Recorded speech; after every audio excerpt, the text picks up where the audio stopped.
তার কণ্ঠের প্রতিটি শব্দ ছিল তীব্র ব্যঙ্গ। আহাত এবার মাথা তুলে কাজ করে এক চোখ খুলে তাকালো চাচার দিকে। চোখ লালচে রেখা, মুখে বিরক্তির ছায়া, কিন্তু চাচার কথায় প্রতিবাদ করার ইচ্ছে বা শক্তি কোনোটাই নেই তার।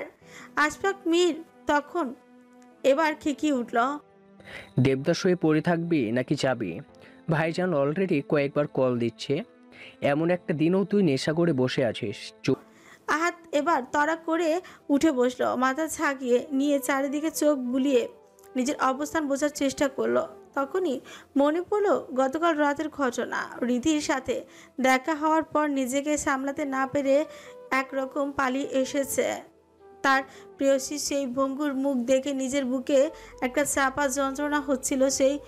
তাই সেই যন্ত্রণা কমাতে অ্যালকোহলের বোতলে একের পর এক চুমুক দিয়ে বাসায় ফিরেও নিজেকে থামাতে পারেনি।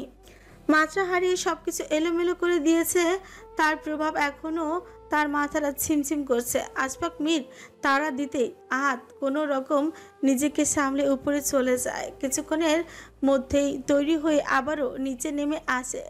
এরপর আশফাক মীরের সাথে দ্রুত বেরিয়ে যায়। হালিমা বেগম ঋতুকে ডেকে হলঘরে ঠিক করতে বললেন।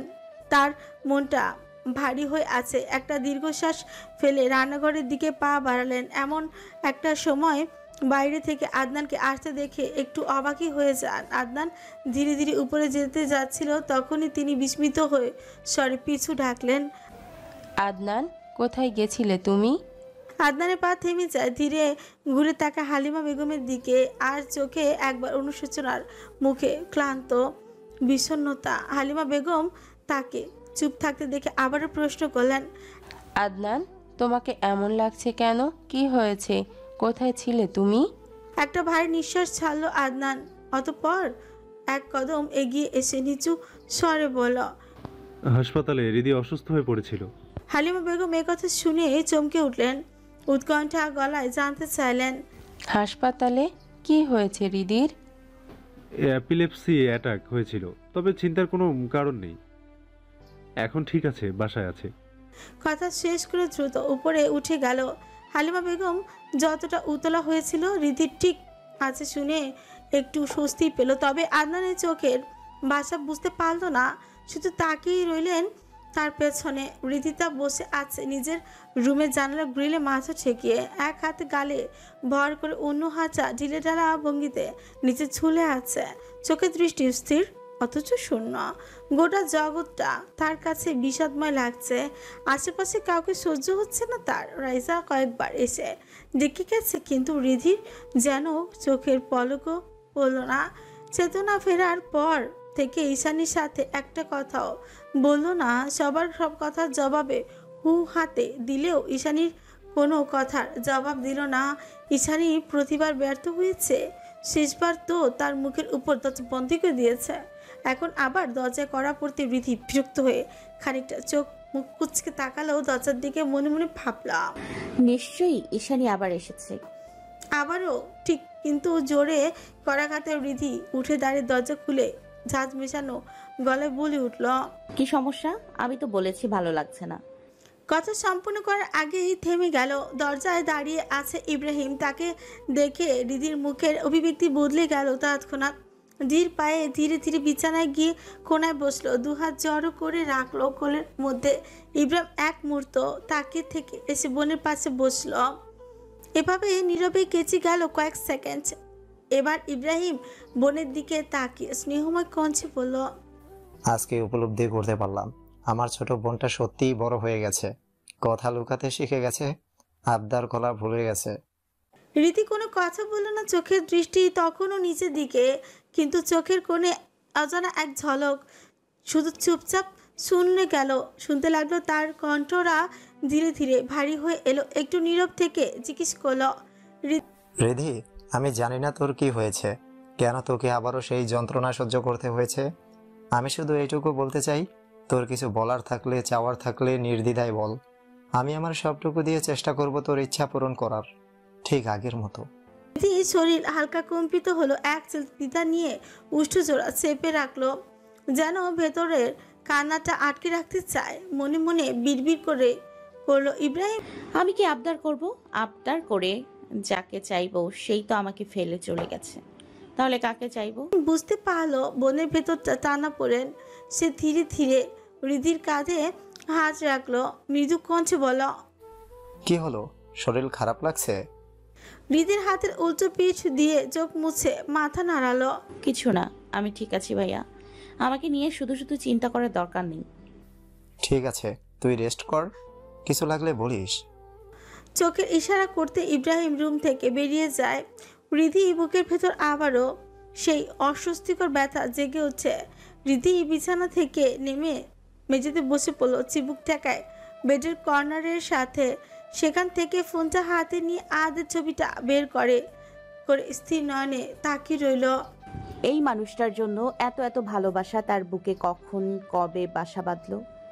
এই প্রশ্নের উত্তর নিজেও সে দিতে পারল না। ধীরে ধীরে আঙুল বাড়িয়ে দিল স্ক্রিনের দিকে। আহাদের মুখের উপর আঙুল রেখে স্পর্শ করলো হালকা করে। স্ক্রিনের ঠান্ডা আলোয় আঙুলের ডগা কেঁপে উঠল। একটি দীর্ঘশ্বাস নিঃশ্বাস ফেলে বিড়বিড় করলো, আপনি যদি আমার না হন তাহলে সুখের অসুখ হোক আপনার নিত্য সঙ্গী। জ্বলতে জ্বলতে বুঝুন ভালোবাসা কাকে বলে। না পাওয়ার আগুনে পুরুক আপনার নিঃশ্বাস, যেভাবে আমি পুড়ছি আপনার নিস্পৃহ নির্বাস। এ কথাগুলো বলতে গিয়ে ঠোঁট কাঁপল হৃদির। চোখ থেকে শীতল অশ্রু গড়িয়ে পড়ল। জানালার পর্দা ফাঁক দিয়ে বিকেলের এক ফালি কমলা রোদ এসে পড়ল তার মুখে।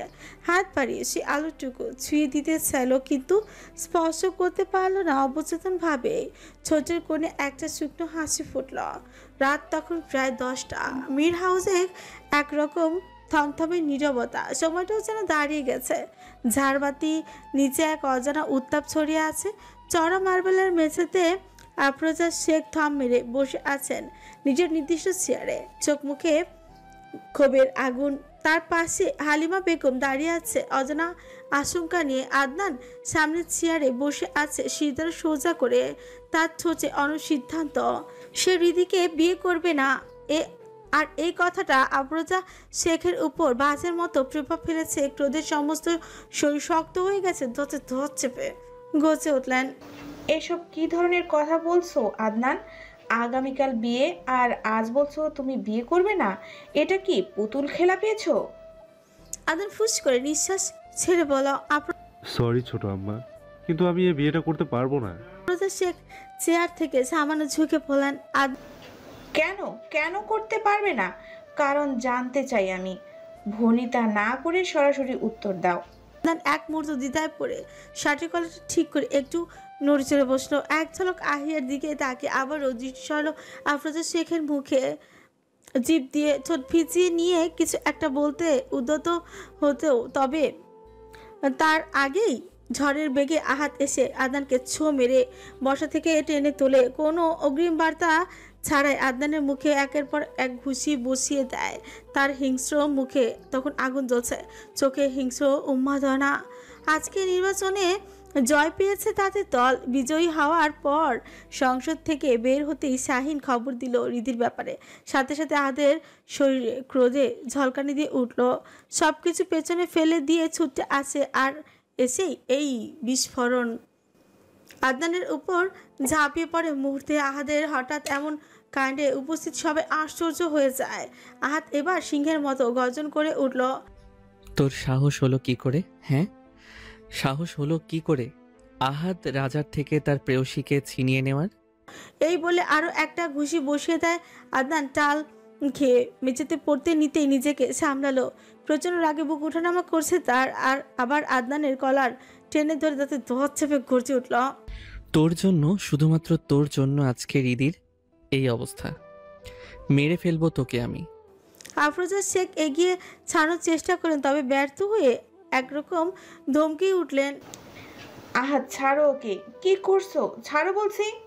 আহাত জ্বলন্ত চোখে তাকায় মায়ের দিকে। কপালের শিরাগুলো নীলচে বদন ধারণ করেছে। আহাত জ্বলন্ত চোখে তাকায় মায়ের দিকে। কপালের শিরাগুলো নীলচে বর্ণ ধারণ করেছে। চোয়াল শক্ত, দাঁত কিরমির করছে, কিন্তু আদনানকে ছাড়লো না। এমন সময় বাহির থেকে দৌড়ে আসে আমজাদ মীর আর আশফাক মীর। আদনান এবার ঝটকা মেরে নিজেকে ছাড়িয়ে নিয়ে শার্ট ঠিক করতে করতে বলে, আমি জানতাম না হৃদির এমন কিছু হতে পারে। জানলে আমি কখনোই রাজি হতাম না। আহাত আবার তেড়ে যায় তার দিকে। তার মাঝখানে বাদ সেতে দাঁড়ায় আশফাক মীর। এতে আহাত চাচার উপর ফুঁসে উঠছে। চাচু, সরে যাও সামনে থেকে। আমি ওকে মেরে চালের ড্রামে ঢুকায় রাখবো বলে দিলাম। আসছে চালের ড্রাম রাখতে। আশফাক মীর হালকা ধমকে সুরে বললেন কথাটা, কিন্তু এতে আহাদের কোনো হেলদোল হলো না। সে সজোরে এক লাথি মারল ডান পাশের সোফাটায়। সোফাটা হালকা কাত হয়ে পড়ে পড়ল। হালিমা বেগম আর আহিয়া ভয় পেয়ে একটু পিছিয়ে গেল। আফরোজা শেখ এবার গর্জে উঠলেন, তুমি কি পাগল হয়ে গেছো? এভাবে হিংস্র পশুর মতো আচরণ করছো কেন? আমজাদ মীর ঠোঁট বাঁকিয়ে হেসে বলল, নিজের ছেলের না হওয়া বউকে ভাসুরের ছেলের হাতে দিতে চাও, আর ভাবছো তোমার ছেলে ভেজে বেড়াল হয়ে সেটা দেখবে? স্বামীর কথায় বিচলিত হলো না কেবল, বরঞ্চ একটুখানি সোজা হয়ে বসলেন। মুখের কঠোরতা এনে বললেন, বরং তাহলে আমি যেটা সন্দেহ করেছিলাম সেটাই ঠিক? তার এই কথায় সবাই চমকে তাকায় তার দিকে। আমজাদ মীর ভ্রিকুচকে জিজ্ঞেস করলেন, মানে তুমি জানতে? হালকা হাসলো আফরোজা শেখ। এমনি এমনি তো আর নাম করা লয়ারের অ্যাওয়ার্ড পাইনি। সন্দেহ আমার সেদিনই হয়েছে, আজ নিশ্চিত হলাম। মায়ের কথা শুনে আহাদের চরম পর্যায়ে এবার রাগ উঠে গেল। হাতের কাছে থাকা ফুলদানিটা তুলে ছুঁড়ে মারল আদনানের দিকে। আদনান নিচু হয়ে নিজেকে আত্মরক্ষা করেও ফুলদানি ভেঙে চুরে চূর্ণ বিচূর্ণ হয়ে গেল দেয়ালে। সবাই বুঝতে পারলো মায়ের রাগ আদনানের উপর ঝাঁচ্ছে, কিন্তু এই আদনানের কোনো প্রতিক্রিয়া দেখালো না, কারণ সে জানে এই এমন কিছুই ঘটবে। তাছাড়া তার বলার ভাষা নেই। আহাত তো ঠিকই বলেছে, সব তার জন্য হয়েছে। আমজাদ মীর এবার দৃঢ় কণ্ঠে বললেন, এবার যখন নিশ্চিত হয়েছ তখন এই বিয়ের গুটি ঘুরিয়ে দাও আফরোজা, তা না হলে আবার আমার বিয়ের গুটি ঘুরে যাবে। মানে? শিকুসকে জানতে চাইল আফরোজা শেখ। আমজাদ মীর ছেলের দিকে তাকালেন, দুবার গলা খাকারি দিয়ে বললেন, কিছু না, তুমি রিদির বাবাকে ফোন করে বলে দাও এই বিয়ে হবে না। বিয়ে হবে, আর কালই হবে। আহাদের কর্কশ কণ্ঠে বজ্রপাতের মতো চমকে যায়। আহাত দু দিকে ঘাড় ঘুরিয়ে নিয়ে আরাম নেওয়ার চেষ্টা করে, অতঃপর ধীরে ধীরে সোফায় গিয়ে বসলো, পা তুলে দু হাত ছড়িয়ে। আশফাক মীর কাছে এসে জিজ্ঞেস করলো, কাল বিয়ে হবে মানে তুই চাইছিসটা কি বলতো? আহাত এক ঝলক সবার দিকে তাকালো, চোখে এক অদ্ভুত তৃপ্তি, একটি রহস্যময় হাসি দিয়ে বলল, বউ চাই চাচ্ছু, কিন্তু আমার না হওয়া বউয়ের একমাত্র বাপটা আমার পথে বাধা হয়ে দাঁড়িয়েছে। সে কিছুতেই আমার আর রিদির বিয়ে মেনে নেবে না। আইয়া বিস্মিত হয়ে ভাইয়ের পাশে বসলো, উৎকণ্ঠার স্বরে জানতে চাইল, তুমি কি করে বুঝলে ভাইয়া? আহাত একটা বাঁকা হাসি দিয়ে বলল, সেদিনই বুঝে গেছি যখন শ্বশুর মশাই আমাকে তার মেয়ের কাছ থেকে দূরে থাকতে বলেছিলেন। তার চোখে আমার প্রতি এমন একরাশ বিরক্তি দেখেছি। আশফাক মীর এবার কাছে এসে বলল, তাহলে এবার কি করবি? বেশি কিছু না চাচ্ছু, জাস্ট ছোট্ট একটা ডেমো দেখাবো শ্বশুর মশাইকে। বলে একটা রহস্যময় বাঁকা হাসি দিল আহাত। অতঃপর উঠে একরকম হাত পা ছুঁড়ে এরকম নাচতে নাচতে উপরে চলে গেল। মুখে একটা গুনগুনিও শোনা যাচ্ছে। পেছনে সবাই হতভম্ব হয়ে তার চলে যাওয়া ভঙ্গিমা দিকে তাকিয়ে রইল। আহাত উপরে যেতেই পুরো হল ঘরে ক্ষণিকের জন্য নিস্তব্ধতা ভর করে। আফরোজা শেখ ভারী নিঃশ্বাস ফেলে বসলেন নিজের চেয়ারে। তার কপালে দুশ্চিন্তার ভাঁজ, চোখের কোণে রাগ আর অসহায়তার মিশ্র ছাপ। এরকম দুটনায় পড়লেন, এক হাতে কপাল চেপে ধরলেন, যেন নিজের ধৈর্যটাকে সামলে দেওয়ার চেষ্টা করছেন। আমজাদ মীর ধীরে ধীরে স্ত্রীর মুখের দিকে তাকিয়ে কিছুক্ষণ চুপ করে রইলেন, অতঃপর মৃদু কণ্ঠে জিজ্ঞেস করলেন, কি ভাবছো আফরোজা? তোমার মুখটা এমন দেখাচ্ছে কেন? আফরোজা শেখ স্বামীর কথায় মাথা তুলে তাকায় তার দিকে। চিকন ফ্রেমের চশমাটা দু আঙুল দিয়ে ঠেলে ঠিক করে নিয়ে বললেন, ভাবছি এখন রিদি তার বাবাকে কি জবাব দেব। আমজাদ মীর হালকা হাসলেন, যেন কিছুই ঘটেনি এমন ভঙ্গিতে বললেন, এটা নিয়ে এত ভাবাভাবির কি আছে আফরোজা? যা হওয়ার কথা ছিল সেটাই হচ্ছে। কথাটা শুনেই আফরোজা শেখের ফিউজরা কুচকে গেল, চোখে ক্ষীণ রাগের রেখা ফুটে উঠল, কণ্ঠে গাম্ভীর্য আর অভিমান মেশানো স্বর। সব চিন্তা ভাবনা তো আমারই, তাই না? আমি রিদিতার বাবাকে ডেকেছি, বিয়ের কথাবার্তা আমি বলেছি, এখন প্রতারণাও আমি করছি। আর এই সব কিছু হয়েছে আপনার জন্য মন্ত্রীমশাই। আমজাদ মীর একটু হকচকিয়ে বললেন, যাক বাবা, আমি আবার কি করলাম? ছেলের যত দোষ সব আমার ঘরে চাপাচ্ছ। আফরোজা শেখ এবার স্বর উঁচু করলেন, আপনি সব জানতেন। আপনি যদি আমাকে আগেই বলতেন তাহলে পানি এত দূর গড়াতো না। এখন আমি রিদিতার বাবাকে মুখ দেখাবো কিভাবে? তারা কি ভাববে আমার সম্পর্কে? একজন আইনজীবী হয়েও আমি প্রতারণা করছি তাদের সাথে। আমজাদ মীর নিরুপায় কণ্ঠে বললেন, তোমার ছেলে আমাকে হুমকি দিয়ে মুখ বন্ধ করে রেখেছিল আফরোজা। কি করে বলতাম? আর প্রতারণা কেন বলছো? বিয়ে তো হচ্ছেই। হচ্ছে, কিন্তু যেভাবে হচ্ছে তা প্রতারণা ছাড়া কিছু না। এক ছেলেকে দেখিয়ে অন্য ছেলের সঙ্গে বিয়ে, ভাবতেই পারছি না আমি কি যে হবে, আল্লাহই জানে। আহিয়া তখন পাশ থেকে কথা শুনছিল। মায়ের এই কথা শুনে হালকা হেসে বলল, কি আর হবে, দুই আত পাগল মিলে এখন পুরো পাগল হবে। হলঘরে এক কোণে বুক সেলফে হেলান দিয়ে দাঁড়িয়েছিল আদনান। আহিয়ার কথা তার ঠোঁটের কোণে হালকা এক তীর্যক হাসি ফুটে উঠল। আশফাক মীর এতক্ষণ চুপচাপ বসেই ছিল। এবার আফরোজা শেখকে সান্ত্বনার আশ্বাস দিয়ে গভীরভাবে বলল, তুই এটা নিয়ে শুধু শুধু চিন্তা করো না ভাবি, যা হওয়ার হবে সেটা সময় হলে দেখা যাবে। আশফাক ঠিকই বলেছে, তুমি চিন্তা করো না, ভরসা রাখো আমার উপর। এই বলে তিনি স্ত্রীর হাতে আশ্বাসের হাত রাখলেন। আফরোজা শেখ আর কিচ্ছু বলল না, চোখ বন্ধ করে পিছনে চেয়ারে একটু হেলে বসলেন, যেন ভেতরের অস্থিরতাকে সামলে নিচ্ছেন। আশফাক মীর এবার পাশে দাঁড়িয়ে থাকা হালিমা বেগমের দিকে এক ঝলক তাকিয়ে নিজের রুমে চলে গেলেন।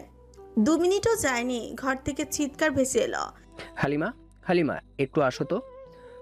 হালিমা বেগম তখন গ্লাসে পানি ঢালছিলেন। আহিয়ার হাতে গ্লাসটা দিয়ে তাড়াহুড়ো করে এক প্রকার দৌড়ে গেলেন। রুমে ঢুকেই থমকে গেলেন। পুরো ঘর এলোমেলো করে কাপড় ছড়িয়ে ছিটিয়ে রেখে হালিমার চোখে বিস্ময় বড় হয়ে গেল। এ কি হাল করেছো ঘরের? আশফাক মীর আলমারির সামনে দাঁড়িয়ে বিরক্ত মুখে ঘুরে তাকালেন। আমার ক্রিম কালারের পাঞ্জাবি কই, পাচ্ছে না কেন? হালিমা নির্লিপ্ত ভঙ্গিতে মেঝেতে পড়ে থাকা কাপড় তুলতে তুলতে বললেন, বানিয়ে আপার ছেলেকে দিয়ে দিয়েছি। সাথে সাথে আশফাক মীর চেঁচিয়ে উঠল, কি? আমি একদিনও পড়লাম না আর তুমি সেটা দিয়ে দিলে? পড়ো না বলেই তো দিয়ে দিছি, অযথা পড়ে আছে। অযথা? আমি এখন কি পড়ে যাব তোমার গণধর ভাতিজার বিয়েতে? হ্যাঁ? হালিমা কপাল ভাঁজ করে বলল, কেন, তোমার কাপড়ের অভাব? তাহলে আমার একটা শাড়ি যাও। আশফাক মীর স্থির হয়ে দাঁড়িয়ে আছে, এক দৃষ্টিতে তাকিয়ে আছে হালিমার দিকে। হালিমা কাপড় গোছাতে ব্যস্ত থাকার ভান করলেও বুঝতে পারছিলেন স্বামীর দৃষ্টি তার উপর স্থির আছে। শেষে বিরক্ত হয়ে হাতের কাপড়গুলো আলমারিতে রেখে ঘুরে তাকিয়ে প্রশ্ন করল, এইভাবে তাকিয়ে আছো কেন? চোখ দিয়ে গিলে খাবা নাকি? এভাবে বলতে পারলে আমাকে? আমার পছন্দের পাঞ্জাবি ছিল সেটা। আচ্ছা, গত সপ্তাহে কে বলেছিল এই পাঞ্জাবিটা ভালো না, আর আজ বলছো পছন্দের ছিল? এত তাড়াতাড়ি ঘুরে যাও কি করে? 2 দিন পর তো বলবে আমাকেও ভালো লাগছে না। আশফাক মীর 2 পা এগিয়ে এসে নিচু গলায় বললেন, যদি তাই হতো তাহলে এতগুলো বছর আছো কি করে আমার সাথে? আছি তো তোমার ছেলে মেয়ের জন্য, তা না হলে তোমার মতো লোকের সাথে কে থাকতো? আশফাক মীর ফুকুচকে স্ত্রীর দিকে প্রশ্ন ছুড়ে দিল, তুমি বলতে চাইছো আমি খারাপ?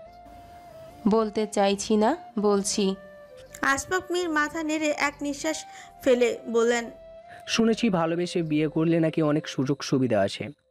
বিবিজান নাকি ভালো মন্দের খেয়াল রাখে, কিন্তু আমার বিবিজান বাড়ির কুকুরগুলোর খেয়াল রাখে, মাগার আমার খেয়াল রাখে না। আফসোস। হালিমা একদম থেমে গিয়ে তাকালেন, অতঃপর ঠোঁটের কোণে হালকা কটাকে হাসি টেনে বলেন, বেশি আফসোস হচ্ছে? তাহলে কচু গাছের সাথে গলায় দড়ি দাও গিয়ে, যত সব। শরত।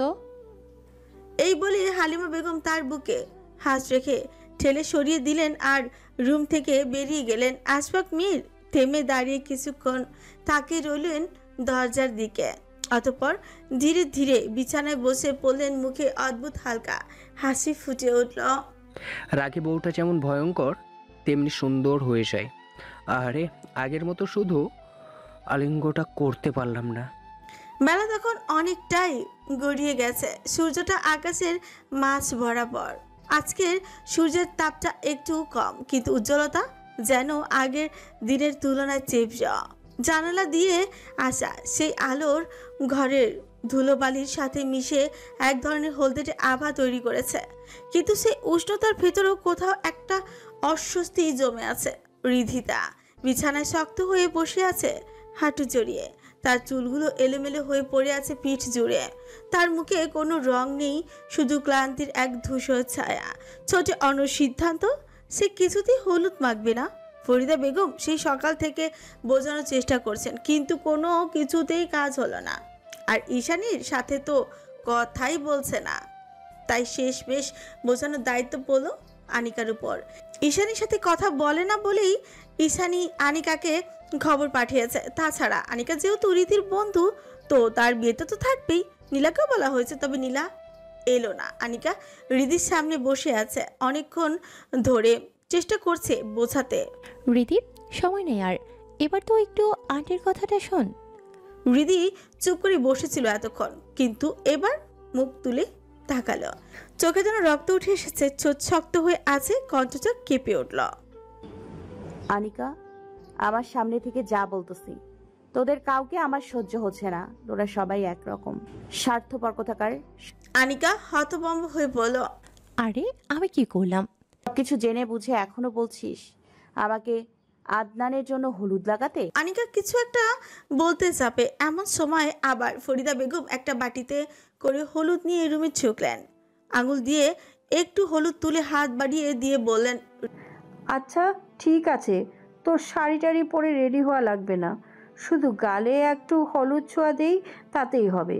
রিধি এবার বিরক্ত হয়ে চোখ মুখ কুচকে গুছিয়ে নিল। সকাল থেকে এই একটা কথাই একটানা বারবার শুনতে শুনতে কান পচেই গেছে। মাথার ভিতর যেন কেউ হাতুড়ি মারছে। রাগে ঠোঁট চেপে চেঁচিয়ে উঠল, কতবার বলেছি আমি হলুদ লাগাবো না। আর হলুদ লাগানো কি ফরজ? নিশ্চয় না। তাহলে বারবার একই কথা কেন বলতেছো? তবুও একটা রীতিনীতি তো আছে নাকি? তিনি আবারও হাত বাড়ালেন। রিধি এবার রেগে ধরফর করে বিছানা থেকে নেমে গেল, থপথপ পা ফেলে ড্রয়িং রুমে দিকে যেতে যেতেই বলল, বললাম তো আমি সব লাগাবো না, আজব। তখনই চোখে পড়ল ড্রয়িং রুমে তার বাবা দাঁড়িয়ে আছে। রিধিকে দেখে তিনি এগিয়ে এসে মেয়ের মাথায় হাত রাখলেন, শান্ত কণ্ঠে বললেন, ও যখন চাইছে না কেন জোর করছো ফরিদা? ইসলামে কোথাও বলা হয়নি যে হলুদ না মাখালে বিয়ে হয় না। ও না চাইলে থাক। ফরিদা বেগম বাবা মেয়ের দিকে রাগে রাগে চোখে এক ঝলক তাকিয়ে নিঃশব্দে টেবিলের ওপর হলুদের বাটিটা রেখে রান্নাঘরের দিকে চলে গেল। রিধি সেদিকে তাকিয়ে এক কদম বাড়াতেই হোঁচট খেয়ে পড়ে যেতেই নেয়। পাশে থাকা চেয়ার আঁকড়ে ধরে নিজের ভারসাম্য রক্ষা করে। এরপর চোখ বুলায় চারপাশে। ড্রয়িং রুমের সোফায় টেবিলে এক পাশে সরিয়ে বিয়ের আসনের জন্য জায়গা করে রাখা হয়েছে। মাঝখানে সাদা ফুলের দেয়াল আর মেঝেতে রঙিন কুশন। এক পাশে কনের আসন, অন্য পাশে বরের। চারপাশে লাল গোলাপ আর সাদা ফুল দিয়ে সাজানো হয়েছে। এটা দেখে রিধির বুকের ভেতর অদ্ভুতভাবে কেঁপে উঠল। মনে হলো এই সজ্জার মাঝে সে বন্দি হয়ে গেছে। কেমন অস্থিরতা লাগছে তার, ছোট কেমন শুকিয়ে আসছে, চোখ জোড়া মুহূর্তেই পানি ছলছল করছে। কোনো রকম ধরফর করে দৌড়ে এসে ঢুকে পড়ল ওয়াশরুমে। দরজাটা কট করে বন্ধ হতেই আনিকা হতভম্ব হয়ে দরজার সামনে গিয়ে করার আলো। রীতি, রীতি কি হয়েছে? ঠিক আছিস? ভেতর থেকে নাক টানার আওয়াজ এলো। আনিকা বুঝতে পারলো রীতি কাঁদছে, তাই আর ডাকলো না। ভাবলো কাঁদলে হয়তো ওর বুকটা একটু হালকা লাগবে। সে আবার বিছানায় বসে পড়ল। তার কি করা উচিত, কি বলে সান্ত্বনা দেওয়া উচিত জানে না সে। শুধু বসে বসে এক হাত দিয়ে অন্য হাতে তালু ঘষতে লাগলো আর অপেক্ষা করতে লাগলো। প্রায় অনেকক্ষণ পর রীতি ওয়াশরুমের দরজা খুলে বেরিয়ে আসে। চুলে টাওয়াল পেঁচানো, মুখে হালকা পানির ছিটা, তা একটু ফ্রেশ লাগলো। চোখ দুটো লাল হয়ে ফুলে আছে। রিধি দরজার চোখ কাটে কিছুক্ষণ দাঁড়িয়ে থাকে। এমন সময় ঈশানী এসে কয়েকটা শাড়ি বিছানার উপর ছড়িয়ে রাখলো। রাইসাও তখন পিছু পিছু আসে, মুখে হালকা মেকআপ, চোখে কৌতূহল নিয়ে এসে বসলো বিছানায়। ঈশানী আনিকাকে উদ্দেশ্য করে বলল, এগুলো সব ওর বিয়ের শাড়ি। এখান থেকে যে কোনো একটা পছন্দ করে পরিয়ে সাজিয়ে দিও। ঠিক আছে আপু। আনিকা এক এক করে শাড়িগুলো দেখতে লাগলো। তার চোখে পড়ল একটা লাল রঙের শাড়ির উপর ঝলমলে রক্ত লাল রেশমের উপর গোল্ডেন সুতোর ঘন কাজ, যেন আগুনের ভিতর সূর্যের ছিকিমিকে।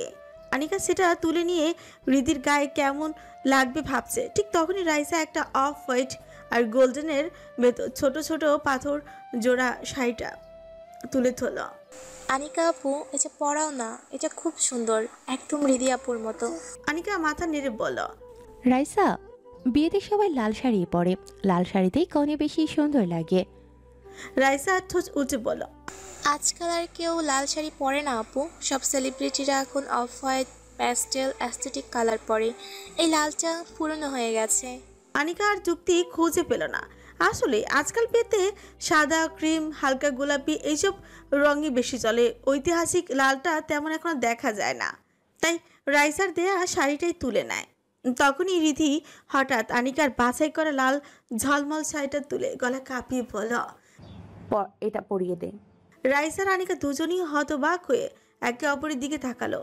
যে মেয়েটা হলুদ মাখবে না, বিয়ে করবে না বলে থ মেরে বসেছিল, সে এখন নিজেই লাল শাড়ি পরে বসে আসতে চাইছে। আনিকার মনে সন্দেহ হলো।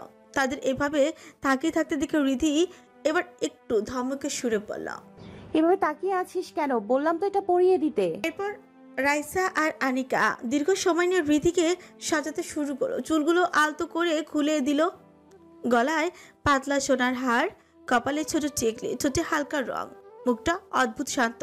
কিন্তু সেই শান্তির নিচে এক অজানা ঝড় বইছে। ঈশানী আর ফরিদা বেগম মাঝে মধ্যে উকি দিয়ে দেখে যাচ্ছেন। সাজানো শেষে রীতি তাকে ধরে আয়নার সামনে দাঁড় করিয়ে দিল আনিকা। হালকা আলোয় বেসে উঠল লাল শাড়িতে এক কোণে। রিধি নিজের প্রতিফলনের দিকে তাকিয়ে থাকে কিছুক্ষণ। বুকটা কাঁপছে, শ্বাস নিতে কষ্ট হচ্ছে। আয়নার ভেতর যেন অন্য একজনকে দেখছে, একজন অপরিচিতা নারী যে লাল শাড়ি পরে আছে অথচ ভেতর ভেতর মৃত। এমন সময় ঈশানী ডাকে রাইসা আর আনিকা রুম থেকে বেরিয়ে যায়। রীতি তখন আরো এক ধাপ এগিয়ে যায় আয়নার দিকে। বুকে অদ্ভুত কম্পনের ঢেউ উঠেছে, উষ্ঠজোড়া কাঁপছে তিত্তির করে, চোখ জোড়া মুহূর্তেই ভিজে উঠল। মনে পড়লো আহাতের সেই ভয়ঙ্কর কথাটা, আমার অনুমতি ছাড়া যদি আর কখনো লাল শাড়ি পরেছিস তাহলে তোর ওই লাল শাড়ি আমি সাদা কাফনের কাপড়ে পরিণত করব। রিধির আয়নায় নিজের প্রতিবিম্বের দিকে তাকে ছোঁচ ফুলিয়ে চুপচে খেজে উঠল। কই দেখুন, আমি তো লাল শাড়ি পরেছি, আপনার অনুমতি ছাড়াই পরেছি। তাহলে আপনি কেন আসছেন না? কেন আসছেন না আমার এই লাল শাড়ি কাফনের কাপড়ে পরিণত করতে? আমার অস্বস্তি হচ্ছে, এই লাল রংটা আমার গায়ে আগুনের মতো জ্বলছে। বিশ্বাস করুন, স্বস্তি পাচ্ছি না আমি, সত্যি বলছি তো, বড্ড অস্বস্তি লাগছে। এতটা অস্বস্তি হয়তো সাদা কাফনের কাপড় জড়ালেও হতো না, তখন অত্যন্ত শান্তিতে শুয়ে থাকতে পারতাম। রিধি গলা বাষ্পে ঠেকে গেল, আর কিছু বলতে পারছে না।